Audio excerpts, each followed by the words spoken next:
Bonjour, aujourd'hui c'est le 28 janvier et ceci est c'est le message du dimanche. Et je voudrais partager avec vous ce message qui est basé sur 1 Corinthiens chapitre 6 verset 19. Et le thème de mon message, c'est un temple devenu juste en Christ Jésus.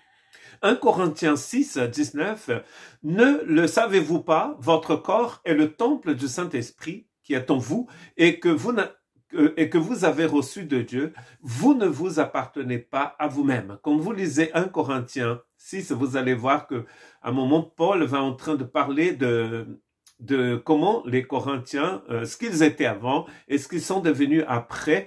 Et il va lister donc une série de péchés, de comportements mauvais qui peut-être dans l'église de Corinthe, il y avait encore des gens qui avaient donc se comportaient d'une façon mauvaise et d'autres qui sûrement ne connaissaient pas encore le Seigneur parce que c'est possible même dans les églises. Et donc il va dire ceci que il faut pas qu'ils oublient qu'ils sont le temple du Saint-Esprit et qu'ils ils sont pas, en fait, ils s'appartiennent pas à eux-mêmes. Ils appartiennent au Seigneur. Et donc, je remontais un tout petit peu dans ce chapitre 6 et je trouvais ce verset 11 où Paul va donc parler de ce que Dieu a fait pour qu'ils puissent, ces personnes-là, puissent devenir le temple du Saint-Esprit. Et c'est là ce que vous étiez. Donc, il avait listé le comportement, les choses mauvaises. Et il dit que ces personnes-là, ils étaient aussi comme ça. Certains d'entre eux, ils étaient comme ça. Mais vous avez été lavés, mais vous avez été déclarés saints et vous avez été déclarés justes au nom du Seigneur Jésus-Christ et par l'Esprit de notre Dieu. Ensuite, dans le verset 19, ils vont dire, mais est-ce que vous avez oublié, est-ce que vous ne savez pas que vous êtes le temple du Saint-Esprit? Donc c'est pour dire qu'on ne peut pas faire n'importe quoi quand on est au temple, le temple du Saint-Esprit. Et en plus, il dit, vous n'appartenez pas à Dieu.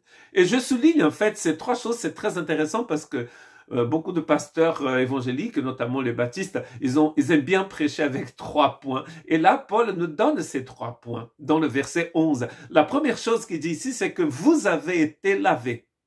Vous avez été lavés. Vous étiez, comme il a dit jusqu'au verset 10, vous étiez comme ça, vous aviez ce genre de comportement qui était mauvais, mais vous avez été lavés.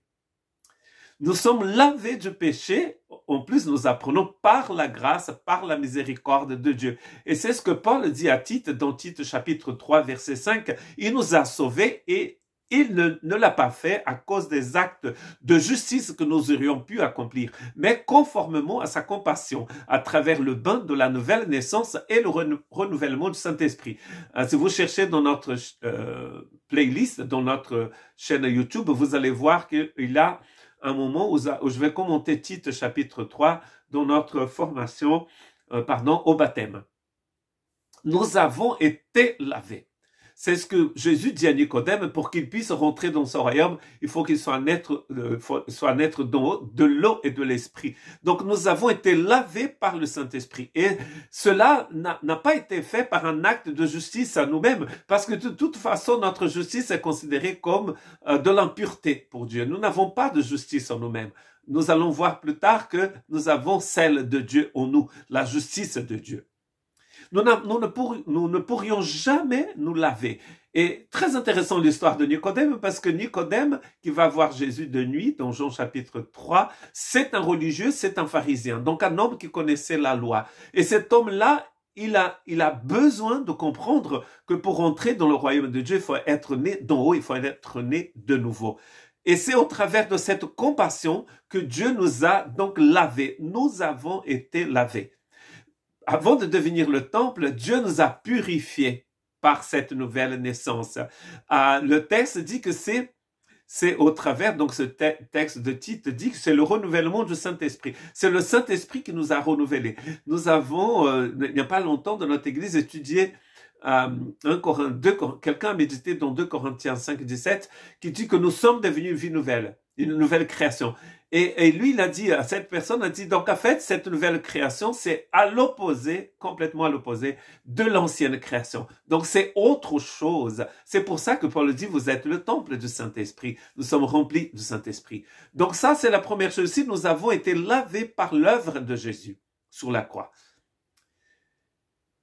et par la parole de Dieu, bien sûr, qui nous a été révélée. Dans Apocalypse chapitre 1, verset 5, c'est écrit « Et de la part de Jésus-Christ, le témoin fidèle, le premier-né d'entre les morts et le chef des rois de la terre, à celui qui nous aime et qui nous a lavés de nos péchés par son sang. » Bien sûr, sang ici étant son sacrifice. Par son sacrifice à la croix, nous avons été purifiés. Donc ça, c'est la première chose dont 1 Corinthiens 6, 11, c'est que nous sommes le temple, il va dire ça dans le verset 19, parce qu'il nous a lavés, il nous a purifiés. Dans la deuxième chose dans ce chapitre de 1 Corinthiens 6, 11, c'est que nous avons été sanctifiés. Sanctifier, c'est d'être à part, hein, de mettre à part. Je raconte souvent dans l'église l'histoire de Madame Bengali qui habitait donc à l'époque, vivait à l'époque de Moïse et donc elle faisait partie d'une des 12 tribus. Un jour, elle a changé donc de tente, elle a acheté une nouvelle tente. Elle voulait faire donc une pendaison de crémaillère et donc elle voulait se faire belle et elle se souvenu du miroir de bronze qu'elle avait donné pour le tabernacle, pour la construction du tabernacle, comme beaucoup d'autres femmes ont donné des bijoux, etc. Des bijoux en bronze, en or, en argent, pour être utilisés dans le tabernacle. Avant d'être utilisé dans le tabernacle, le miroir de Madame Bengali est passé par un processus de sanctification. Il était mis à part que pour l'utilisation du tabernacle.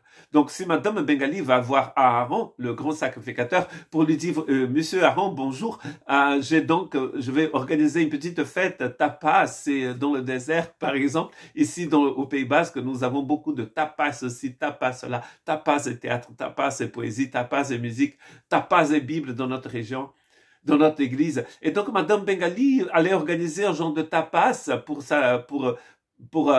montrer un peu sa nouvelle tante à ses voisins et voisines, et elle a besoin de son miroir, parce qu'elle a besoin de se faire belle, n'est-ce pas, même si le miroir de l'époque n'était pas aussi bien que les nôtres d'aujourd'hui. Et en fait, Aaron va dire à cette dame, Madame Bengali, vous n'aurez jamais votre miroir, vous ne pourrez jamais l'utiliser. Pourquoi? Parce qu'il est devenu saint. C'est pareil avec nous. Dieu nous a mis à part, loin du monde, pour appartenir à lui seul. C'est pour ça que le temple appartient au Christ. Ce temple que nous sommes, notre corps, notre vie. Pourquoi? Parce que nous sommes saints. Hébreux chapitre 10, verset 10, et c'est en raison de cette volonté que nous avons été rendus saints par l'offrande du corps du Christ une fois pour toutes. Nous avons été rendus. Donc ça veut dire que nous n'étions pas saints. Maintenant, nous le sommes. Il a un texte aussi dans Éphésiens chapitre 1, versets 3, 4, 5. C'est écrit que nous avons été bénis de toutes sortes de bénédictions spirituelles dans les lieux célestes au Christ Jésus et que nous avons été choisis en Christ avant la fondation du monde pour être saints et irréprochables. Avant la fondation du monde, il faut dormir après avoir entendu ça. Il nous a mis à part. Nous sommes donc mis à part par la foi en Jésus-Christ. C'est-à-dire nous mettons notre confiance en lui et lui, il va faire ce qu'il est le seul à pouvoir faire. Il nous a lavés et maintenant il nous a sanctifiés. C'est-à-dire qu'il nous a purifiés pour que nous puissions être à part pour lui. Acte 26, 18, je t'envoie leur ouvrir les yeux. C'est Paul qui témoigne et dit que Jésus lui a dit ça pour qu'il passe des ténèbres à la lumière et de la puissance de Satan à Dieu, pour qu'ils reçoivent par la foi en moi le pardon des péchés et une part d'héritage avec les saints. Paul est en train de témoigner dans Acte 26 que Dieu l'a envoyé aux païens pour que les païens puissent passer des ténèbres lumière de Satan à Dieu pour que leurs péchés soient pardonnés et pour qu'ils puissent recevoir l'héritage avec les autres saints. C'est-à-dire qu'ils allaient faire partie de ces personnes qui maintenant appartiennent au Seigneur seul. Et cela, bien sûr, c'est par la puissance du Saint-Esprit dans Romains 15, 16. Je m'acquitte ainsi du service sacré de la prédication de l'évangile de Dieu, afin que les non-juifs soient une offrande agréable devenue sainte par l'action du Saint-Esprit. Donc, par l'action du Saint-Esprit, nous sommes devenus saints, c'est-à-dire nous appartenons au Seigneur. L'œuvre du Christ, l'action du Saint-Esprit, la parole, nous sommes constamment maintenant purifiés parce que nous appartenons au Christ. Ça, c'était la deuxième chose. La première, donc, nous avons été lavés. Maintenant, nous avons été mis à part. Et la troisième chose, vous avez été justifiés. Ces trois choses apparaissent dans 1 Corinthiens 6, verset 11. Nous sommes déclarés justes devant le tribunal de Dieu. Non seulement non coupables, mais déclarés justes. Très important. Devant lui. Nous sommes justifiés par la grâce de Dieu à travers l'œuvre de Jésus-Christ à la croix. Et dans Romains 3, 24, Paul dit ceci, ils sont gratuitement déclarés justes par la grâce. Donc, très intéressant, gratuitement par la grâce. Comme si ça ne suffisait pas de dire gratuitement et dit, mais c'est par la grâce de Dieu. Par le moyen de la libération ou de la rédemption que se trouve en Jésus-Christ. Et là, il a une connotation de sortie de l'esclavage. Il nous a affranchis. Nous sommes devenus justes. Nous avons été déclarés justes. C'est par la foi et non par nos propres actes. Ah, ça, c'est clair. Et c'est ce qu'il dit ici dans Romains. Nous sommes déclarés justes par la grâce de Dieu. Et le moyen, c'est la libération qui se trouve en Jésus-Christ. Et nous sommes gratuitement déclarés justes. Donc, ça veut dire que c'est par la foi, c'est-à-dire nous faisons confiance au projet de Dieu, comme dirait Paul dans Éphésiens, à l'économie divine. Dieu a une économie qui est parfaite et qui fonctionne. Et donc, quand nous l'acceptons, quand nous l'accueillons dans notre vie, il nous lave, il nous sanctifie.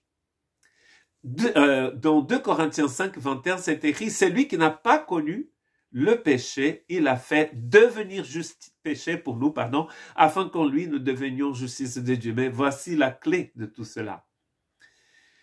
Jésus est devenu péché pour nous, pour que nous puissions devenir le temple de Dieu. Mais Dieu ne peut pas habiter dans un temple fait par des mains d'hommes. Et donc, du coup, il fait un nouveau temple.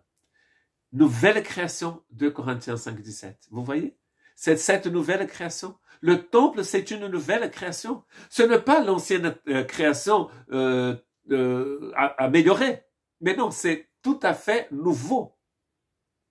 C'est nouveau et c'est éternel. Dans Ésaïe, il y a un texte où Dieu dit, je vais vous révéler quelque chose de nouvel et caché. Donc c'est nouvelle pour eux parce qu'ils ne la connaissaient pas, mais c'est éternel. Comme dit Paul dans Éphésiens chapitre 1, toujours. C'est éternel. Il nous a choisis en Christ avant la fondation du monde. Et même dans Éphésiens 3, Paul dit que l'union entre des Juifs avec les non-Juifs qui vont former un seul temple, donc nous revenons toujours à nos moutons, il dit que cela, c'est un mystère caché depuis l'éternité. N'est-ce pas incroyable? Donc ça veut dire que Dieu a toujours voulu avoir un seul peuple et le bénir. Et ce peuple constitue le temple vivant du Christ, le temple du Saint-Esprit. Christ a pris sur lui ton péché pour que toi tu puisses devenir justice de Dieu. Et je vais vous donner une explication de ce que c'est que cette justice de Dieu. Donc le mot justice en grec veut dire intégrité, vertu, pureté de vie, justesse de la pensée, justesse du sentiment, justesse de l'action. C'est pour ça que certains théologiens disent que la justice de Dieu, c'est sa façon de penser, de marcher, d'être. Et c'est ce qui s'est écrit ici. Nous avons cette justesse de pensée, justesse de sentiment, justesse d'action. Et comme nous n'avions pas cela, c'est la justesse de la pensée de Dieu, la justesse du sentiment divin, la justesse de l'action divine qui va découler bien sûr de la justesse de pensée. Si votre pensée a été métamorphosée par le Christ, lavée par le Saint-Esprit, vous allez vivre en temple vivant. Alors, comment pouvons-nous vivre sur terre alors que nous attendons le retour du Christ? C'est en sachant que nous avons été déclarés justes par l'œuvre de Christ Jésus et sanctifiés par lui. Par cette œuvre, nous sommes devenus le temple du Saint-Esprit et nous ne nous appartenons du coup pas à nous-mêmes. Nous ne pouvons pas être au Christ et appartenir à nous-mêmes. Nous n'allons pas plus faire notre volonté, mais celle du Christ. Que Dieu vous bénisse.